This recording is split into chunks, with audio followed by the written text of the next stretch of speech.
শুধু রসুলের দিকে অভিশাপ আর পাথর মারার কারণে আমার আল্লাহ যদি আবু লাহাবকে দুনিয়ায় ছেড়ে না দেয়, তার নামে যদি আল্লাহ দুনিয়ার ময়দানে কোরআনে কারিমের আয়াত পর্যন্ত নাজিল করে দেয়, এই বাংলাদেশে নবীর ওয়ারিসদের সঙ্গে যা করেছে আপনি মিলিয়ে দেখেন, সামনে এমন দিন আসবে জালেমের বাচ্চাগুলো মারা যাওয়ার পরে পড়ে থাকবে, জানাজা দেওয়ার মতো কোনো লোক থাকবে না।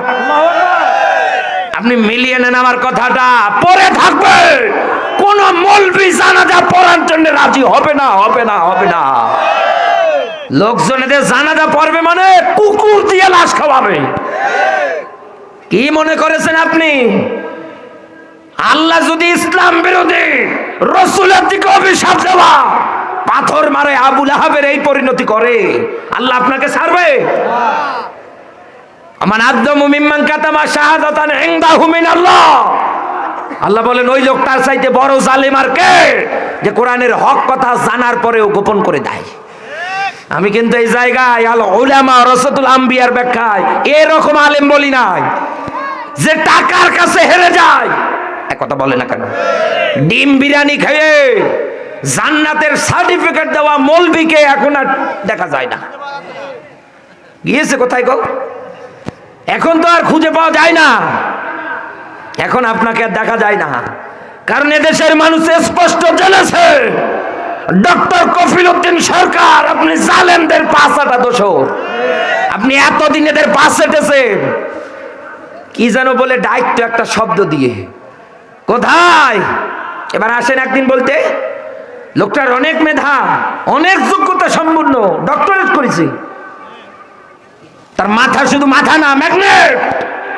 এটা যদি একামতে দিন কোরআন বিজয়ের পক্ষের ক্ষেত্রে কাজে লাগাতো, এই এই এই স্বৈরাচার একেও জেলে ভরাতো। কিন্তু ইনি তো তা করে নাই। ওই যে সাইয়েদ কুতুবের মতো আলেম এসেছে কালেমা পড়াতে, সাইয়েদ কুতুব ডাক দিয়ে বলছে কালেমা পড়ালে তুমি কি পাও? বলে আমি বেতন পাই, হাতিয়া টাকা পয়সা পাই। আহ, কি আফসোসের বিষয় যে কালেমার ব্যাখ্যা লেখার কারণে একটু পরে আমার ফাঁসি হবে, আর ওই একই কালেমার তালকিন তুমি আমার কাছে নিয়ে এসেছো দেওয়ার জন্য। কারো কালেমাকে রুজি রুটি জোগায়, কারো কালেমা আল্লামার মতো ইনজেকশনের মাধ্যমে শরীরের মধ্যে বিষ প্রয়োগ করা বোঝায়। মতিউর রহমান নিজামীরা কি করেছিল তোমাদের কাছে? কি করেছিল কাদের মোল্লা? কি করেছিল কামরুজ্জামান? এ বাংলাদেশে জালেম যারা এতদিনে যারা এনাদেরকে দুনিয়ার থেকে বিদায় করে এই জমিনে যারা মিষ্টি বিতরণ করে উল্লাস করেছিলেন, আনন্দ করেছিলেন, সামনে আপনারা মরবেন, আমরা মনে মনে মিষ্টি বিতরণ করব, তা আবার প্রকাশ্যে। বাপের বেটা, প্রকাশ্যে আমরা মিষ্টি বিতরণ করব, আর আপনার জানাজা কে পড়ায় ওইটাই দেখার কথা আছে। জালেমরা দেখুক নতুন আরো কোন জালেম যেন তৈরি হতে না পারে। কারণ আল্লাহর এই কথা মেসেজ কি মিথ্যা হবে? এটা কার্যকর হবে। ওর স্ত্রী উম্মে জামিল, ওনার গলার মধ্যে লাখড়ির বোঝার যে দড়ি এটা বেঁধে গিয়েছিল, এই অবস্থায় মারা গিয়েছে। রসুলের দুইটা পুত্র সন্তান দুনিয়ায় এসেছিল, আব্দুল্লাহ আর কাসিম। দুইজনে যখন মারা গেল, স্বামী আর স্ত্রী দুইজনে ডাক দিয়ে বলতো মোহাম্মদের বংশের প্রদীপ জ্বালানোর মতো কেউ থাকলো না, শেষ। কে জ্বালাবে মোহাম্মদের বংশের প্রদীপ? নির্বংশ, লেজ কাটা। রসুল আমার মনটা খারাপ করে ফেললেন। একে তো দিনের দাওয়াত দিতে গিয়ে ঘাত প্রতিঘাত, চতুর্দিকে শত্রু, দ্বিতীয়ত আবার একেবারে ছেলে দুটোকে হারালেন, কাফেরেরা এসে বিভিন্ন রকমের কথাবার্তা বলতেছে, মনের মধ্যে একটু কষ্ট লেগেছে। আল্লাহ জিবরিলের মাধ্যমে কোরআনে কারিমে সূরা কাউসার নিয়ে এসে ডাক দিয়ে বলছে, নবী কিসের মন খারাপ আপনার? আমার আল্লাহ আপনাকে দুনিয়ায় হাউজে কাউসার দান করার সুসংবাদ দিয়েছে। হে নবী, এই আয়াতে আল্লাহ উল্লেখ করেছে যারা আপনাকে দুনিয়ায় লেজ কাটা নির্বংশ বলে গালি দেয়, এলাই লেজ কাটা, এরাই নির্বংশ। আজ তাকান নবীর উম্মত যারা এই দুনিয়ায় সত্যিকারের যারা আশিকে রাসূল, নবীকে নিয়ে কেউ যদি ব্যঙ্গ করে ওর জিহ্বা টেনে ছিঁড়ে ফেলতে 1 সেকেন্ড সময় করবে না। হিসাব করে আপনি মিলিয়ে দেখেন আমার এই বাস্তব কথাটা। আবুল আহাবের নামে কারো নাম নেই, আবু সাহেল নামে কারো নাম নেই। কেন নেই? ওনাদের বাড়িগুলো আজ ইন্টারন্যাশনাল পায়খানা হাজিদের জন্য। এই বাংলাদেশে যারা স্বৈরাচার তৈরি হয়েছিল, আপনি তাকিয়ে দেখেন ঝিনাইদহবাসী, ইনাদের বাড়িগুলোতেও এখন মানুষ ওই কায়দায় গিয়ে হাগু করছে। আমি হামদা ভাই বলে না, এই কুষ্টিয়ার হানিফের বাড়ির বাথরুমের প্যান্ট পর্যন্ত মানুষ খুলে নিয়ে গেছে। শুধু ওনার না, আমার এলাকায় যে চোর ছিল ওই চোর একটু আবার নদীর সাইটে, তিস্তা নদীর সাইটে ডিমলার ওদিকে আফতাবউদ্দিন, কত বড় চোর, রাস্তার টাকা মেরে খেয়ে একবার জেলে গিয়েছিল।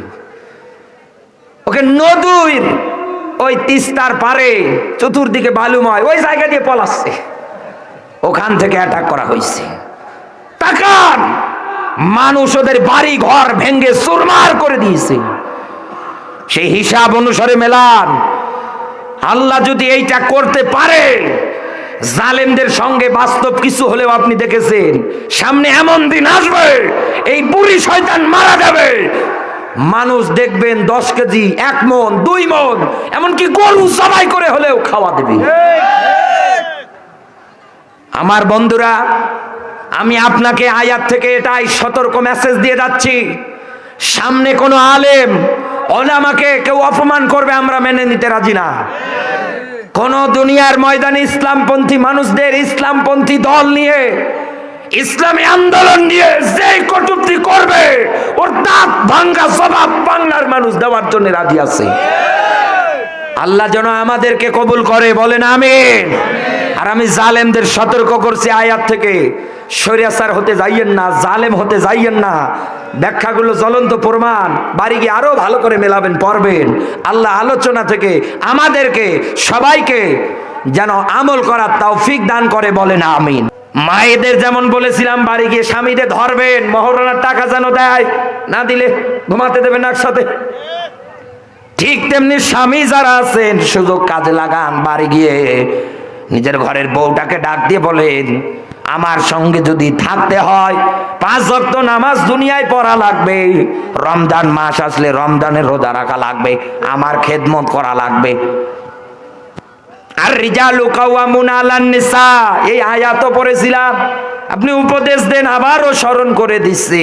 বাড়ি গিয়ে সুন্দর করে বলেন যে এই দুনিয়ায় আমি কিন্তু ডক্টর ইউনূসের চাইতেও বড় প্রেসিডেন্ট তোমার কাছে।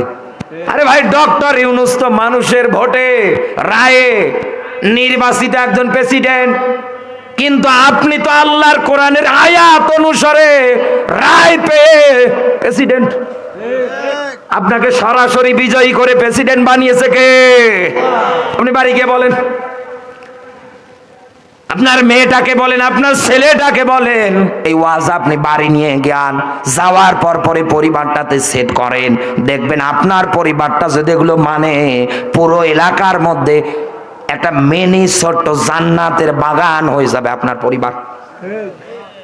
আর যেই পরিবারের মধ্যে ইন্না কাইদা কুন্না আযীব, এই আয়াত অনুসারে মেয়েদের ষড়যন্ত্র চক্রান্ত চলে, যেহেতু আল্লাহ আযীম শব্দ দিয়ে ডাক দিয়ে বলেছে মেয়েদের ষড়যন্ত্র চক্রান্ত যেমন তেমন না, একেবারে ভয়ঙ্কর।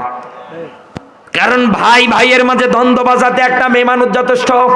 এক কথা বলে না কেন? মা বাবা থেকে সন্তানকে আলাদা করতে একটা মেয়ে মানুষ যথেষ্ট। ভাই বোনের মাঝে সম্পর্কে ফাটল ধরানোর ক্ষেত্রে একটা মেয়ে মানুষ যথেষ্ট। আল্লাহ এই জন্য আযীম শব্দ দিয়েছেন। চিন্তা ভাবনা করেন তো, যাদের পরিবারের মধ্যে এলাকায় মেয়েদের নেতৃত্ব চলে, মেয়েরা যা বলে সেটাই হয়। আপনি তাকান, ওই পরিবারটাতে কারো সাথে কারো সম্পর্ক ঠিক নাই। কথা বলে, ভাই যাচ্ছে রাস্তা দিয়ে, আর এক ভাই দেখার পরে বলছে ওই এই রাস্তায় আমি যাবই না, ও ছাতার মুখে আমি দেখবো না। অথচ বড় ভাই তাকে এতদিন কোলে পিঠে মানুষ করেছে, বড় করেছে। বাবার পর পরে সবচাইতে বেশি যার অবদান তিনি হচ্ছেন বড় ভাই। এই যে আমি আজ এত দূর পর্যন্ত এগিয়ে এসেছি শুধু বড় ভাইয়ের হাত ধরে ধরে। রাগারাগি করে আমার সঙ্গে যাই বলুক না কেন, আমি একটা বারের জন্যেও মনের মধ্যে কষ্টটা নেই না। কারণ আমার আজকে একটা ভাই চাকরি করতেছে, এটা আমার বড় ভাই, ঢাকা থেকে নিয়ে এসে নিজে একাধারে পড়িয়েছে, সেই বাড়ি থেকে আমার দিনাজপুরে রেখে পড়িয়েছে। আমার বাবা তো কৃষক মানুষ, জিন্দিগিও পড়াইতো না। কারণ আমার ভাই বাইরে এসে বুঝেছে যে সামনে যদি ভালো কিছু করতে যায় পড়াশোনার বিকল্প অন্য কিছু হবে না। এজন্য নিজের টাকা দিয়ে দিয়ে আদর করে করে খাইয়ে খাইয়ে এই পর্যন্ত আমাদের নিয়ে এসেছি। আমার বাবার পরে সব চাইতে বেশি যার অবদান আমার এই বড় ভাই। আমি কোনো দিন তো তার ঋণ শোধ করতে পারবো না। এই জন্য আপনি তাকিয়ে দেখবেন, একটা মেয়ের চক্রান্তের কবলে পড়ে এরকম একটা ভাইয়ের সঙ্গে সম্পর্ক পর্যন্ত নষ্ট হয়ে যায়, অতীতের সব কিছু মানুষ ভুলে যায়। কারণ এই দুনিয়ায় মেয়েদের চক্রান্ত যেখানেই হবে ওই জায়গায় এরকম হবে।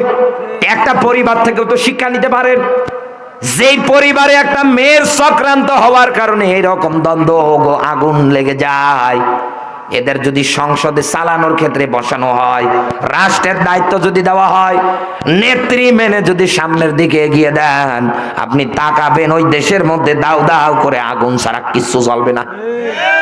এই জন্যই তো এতদিন দেখেছেন এইটা, এই দেশের মধ্যে গভর্নমেন্ট চালা কোনো দিন কোনো মেয়ে লোককে ফায়ার সার্ভিসে চাকরি দেয় না। দেখবেন না আপনার এই ঝিনাইদহের ফায়ার সার্ভিসের অফিসে কোনো মেয়ে মানুষকে দেখবেন না। শুধু এখানে না, এরকম যত জেলাগুলোর মধ্যে আছে ওই জায়গায় গিয়েও আপনি দেখতে পারবেন না। কেন? কারণ গভর্নমেন্ট ভালো করে জানে আমরা আগুন জ্বালাতে পারি, ও ছাতা নিবাতে পারি না। আগুন জ্বালিয়ে আলু পোড়া খাইবার আছে, এক কথা বলে না কেন? আর একটা জায়গায় পাবেন না, সেটা মসজিদের চাকরিতে। বিশ্ব নবী যেহেতু পরিবারকে নিজে সতর্ক করেছেন, ফুফুকে করেছেন সতর্ক, এরকম আর রাহিকুল মাকতুম সিরাত ইবনে হিশাম, সিরাত বিশ্বকোষ, রাসূলের জীবনের উপরে যা লেখা হয়েছে পড়ে দেখেন। এমনকি সূরা লাহাবের তাফসিরের মধ্যে আরো ভালো করে পড়ে দেখেন, সুন্দর সুন্দর তথ্য পাবেন। ঝিনাইদহবাসী, আমি আপনাকে এটাই ব্যাখ্যা দিতে চাচ্ছি, রাসূল শুধু তার পরিবার না, এরপরে জাতির উদ্দেশ্যে সাফা পাহাড়ের পাদদেশে দাঁড়িয়েছিলেন।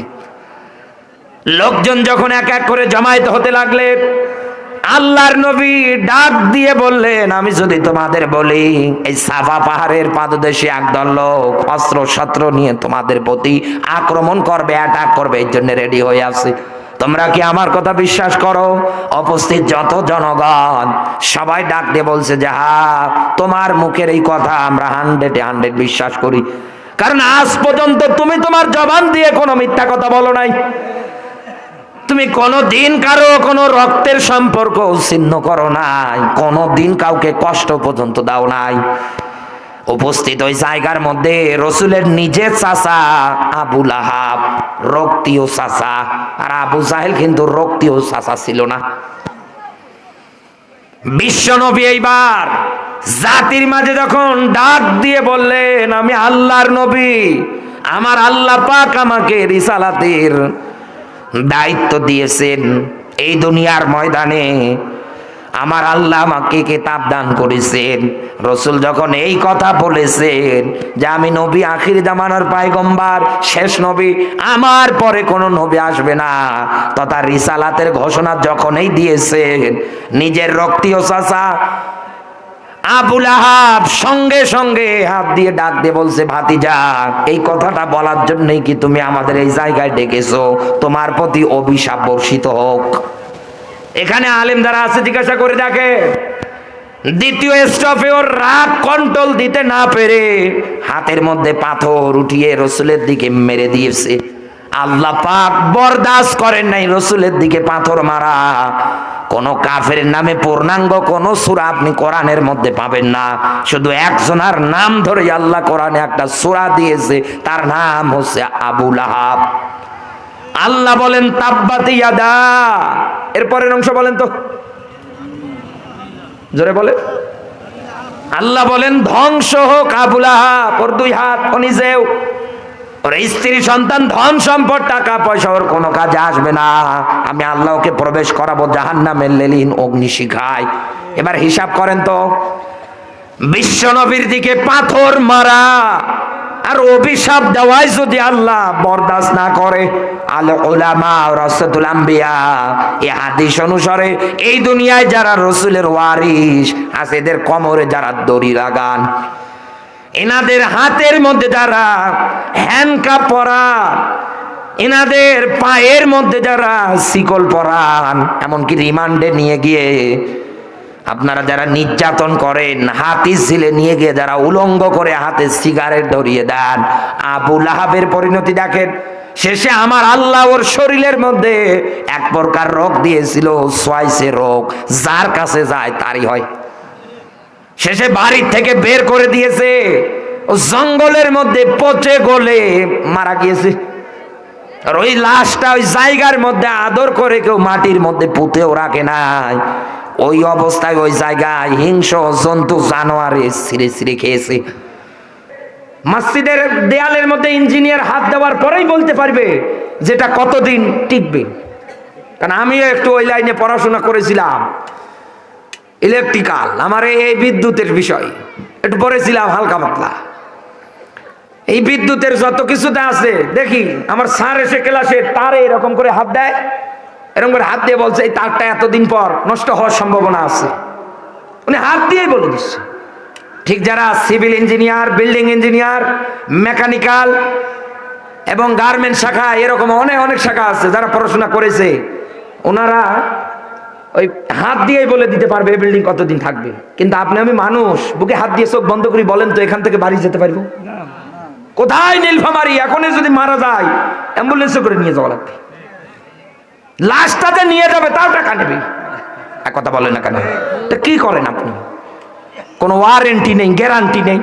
আল্লাযী খলাকাল মাউতা ওয়াল হায়াতা, আল্লাহ আয়াতে ব্যাখ্যা দিয়েছে সবার প্রথম আমি মরণ বানিয়েছি, এরপরে হায়াত। কাইফা তাকফুরুনা বিল্লাহ, কিভাবে অস্বীকার করো? তুমি তো মৃত ছিলে, আমি আল্লাহ তোমার জিন্দা করলাম, আবার মরণ দেবো, আবার জিন্দা করবো, সুম্মা ইলাইনা তুরজাউন, আমার সামনে দাঁড় করাবো। আমরা তো অন্তত আল্লাহর সামনে দাঁড় হয়ে কথাটা বলতেও পারবো যে আল্লাহ এরকম একটা সংগঠনে আমরা নাম রেখেছিলাম। এক কথা বলে না কেন? যাদের টার্গেটে ছিল এতিম, অসহায় মানুষের মাঝে কোরআন শরীফ বিতরণ করা, কোরআন মাজিদ দেয়া, যারা অসুস্থ হলে মানুষদের পাশে দাঁড়ানো। মানুষ তো মানুষের জন্য। আমার এলাকায় একটা মাহফিল করব, আজ থেকে 5 বছর আগে থেকে বলে আসতেছি, কোন যুবককেই পাই না, বক্তা আনা নেওয়া যাবতীয় যা খরচ, শুধু বলেছি প্যান্ডেলটা আপনারা দেখবেন। হ্যাঁ, আমার ডেকোরেটর ভাইরা আছে, আর ওই প্যান্ডেল যা লাগবে আমি দরকার পড়ে আমির হামদা ভাই নিয়ে যাব। ডেট দেবে না মানে বাড়ি এসে ডেট নিয়ে যাব। এই সাহসটাই ওনারা দিতে পায় না, সব খরচ আমার। এরপরেও আমি লোক পাই না। অথচ দেখেন আমার রাসেল ভাইরা মাত্র 21 জন মিলে এরকম 5 বছর ধরে এই সংগঠনের উদ্দেশ্যে একটা মাহফিল করতেছি। আগামী বছর হোক, আমরা চাই তো। কয়জন হয়েছে ভাই 21 থেকে? মাত্র 5 জন। তাহলে হয়েছে কত? 26। আর 4টা ছেলে দরকার আমার, একটু হাত ওঠান। আর 4টা ছেলে। আচ্ছা, 27 নাম্বারটা আমি হলাম।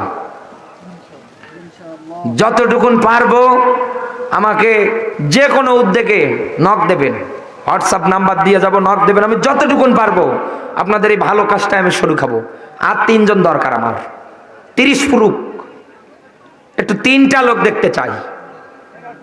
লিল্লাহে তাকবীর, লিল্লাহে তাকবীর। ওনার নামটা লেখেন। আর 2 জন দরকার, এই 2 জন যুবক দরকার আমার। কোথায় আরেকজন কে? ও, ওনার নামটা লেখেন। আপনি এখনো নাম লেখেননি? সুবহানাল্লাহ, সে তো চুপ করে আছে। প্রধান অতিথি না আমাদের, হ্যাঁ, বিশেষ অতিথি। আল্লাহ এই মানুষটাকে হায়াত দারাজ করুক, বলেন আমিন। আরো জোরে বলেন। 30 হয়েছে তো? হয়েছে, মাশাআল্লাহ। আমরা দোয়া করব, অনেক নির্যাতনের ভাই শিকার হয়েছে, ভাইয়ের জন্য দোয়া করব। আবার মোনাজাতের মধ্যে মন খুলে এই মাহফিলের জন্য যদিও একবার কালেকশন হয়েছে, আমি আপনাদের কাছে আরেকটু নতুন করি। অনেকের নিয়ত থাকে যে প্রধান বক্তার হাতে কিছু দেবেন, আমি মুসাফিরের হালতে আছি, একাধারে চলবে এরকম। বাড়ি যেতে যেতে আমার নীলফামারী জেলায় ঢুকতে ঢুকতে মনে হয় ফেব্রুয়ারি 10 তারিখের দিক ঢোকা হবে। এই শৈলকুপায় মাহফিল আছে 10 তারিখে, এটা করে রাতেই চলে যেতে হবে ওদিকে, এছাড়া আর আমার বাড়ি যাওয়ার অপশন নেই, এদিক চলবে। এজন্য আমি আপনাদের কাছে একটু সহযোগিতার হাত বাড়াচ্ছি। আমার মায়েরা যারা আছেন, আমার কোনো কথাই রাগ করবেন না, আমি আপনাদের মতোই একটা মায়ের সন্তান, ঠিক না? আমারও মা আছে, আমারও বোন আছে। আমি চাই না আমার কোনো মুসলিম মার বোনেরা জাহান্নামে যাক। আমি চাই আপনি ফাতেমাতুজ জোহরার আদর্শ লালন পালন করেন। আমি চাই আপনি খাদিজাতুল কুবরার আদর্শ লালন পালন করেন। আমি চাই আপনি হযরত আসিয়ার আদর্শ লালন পালন করেন। আমি চাই আম্মা জান আয়েশার মতো আপনি জ্ঞানী হন। আমি চাই না আপনি এই দুনিয়ার যারা অর্ধ উলঙ্গ এনাদেরকে মডেল মানেন, এনাদের আদর্শ মেনে জীবনটা পার করান। আপনি মুসলিম মা, মুসলিম বোন, আপনার অনেক মর্যাদা ইসলাম দিয়েছে, যা পৃথিবীতে মানব রচিত বিধান দিয়ে কেউ দিতে পারে নাই। এত সেফটি, এত সম্মান, এত কিছু। আরো জোরে বলেন আমিন। এই সংগঠনটায় মাত্র 21 জন সদস্য। কত? 21 জন। রাসূল সাল্লাল্লাহু আলাইহি ওয়াসাল্লাম সংগঠন তৈরি করেছিলেন হিলফুল ফুজুর, শান্তি সংঘ। এক কথা বলে না কেন? গঠন করেছিলেন না? এনারা দিয়েছে ঐক্য ফি সাবিলিল্লাহ। এই দুনিয়ার ময়দানে ঐক্য মানে একটা কাতার, একটা দলবদ্ধ কাতারবদ্ধ সারিবদ্ধ। সূরা সফ, সফ মানে ঐক্য, কোনো ভেদাভেদ চলবে না। তাতাফাররাকু ফি সাবিলিল্লাহ বলতে আল্লাহর রাস্তা। এক কথা বলে না কেন? তারা ঐক্যবদ্ধ হয়ে আল্লাহর রাস্তায় আছে, আপনাকেও আহ্বান করছে। আমরা এই সংগঠনে নতুন করে কেউ সদস্য হওয়ার জন্য কি ইচ্ছুক আছি ভাই? আছি? কেউ যদি থাকেন একটু হাত ওঠান তো, একটু বারুক। মন থেকেই বলছেন তো, নাকি নাম লেখা আছে? নতুন করে কয়জন? অন্তত 30 পুরুষ। কয়জন হাত উঠিয়েছেন? ওটা হাত ওঠান তো দেখি বাজান। এইরকম একটা সংগঠন যারা এতিম অসহায়দের পাশে থাকে, এ ভাই নামগুলো লিখে নেন। আর কে আছেন? একটু হাত ওঠান। আমার যুবক চাই, যুবক, কারণ ইসলামের জন্য সবচাইতে বেশি অবদান যুবকদের। আপনি একটা সংগঠনের সঙ্গে যদি থাকতে পারেন, আরে ভাই আপনি কবরে প্রজন্মের পর প্রজন্ম আসবে। রাসেল ভাইয়ের যদি ছেলে সন্তান আল্লাহ দান করে ওনার স্ত্রীর গর্ভে, ও বড় হওয়ার পরে চিন্তা করবে আমার বাবার একটা সংগঠন।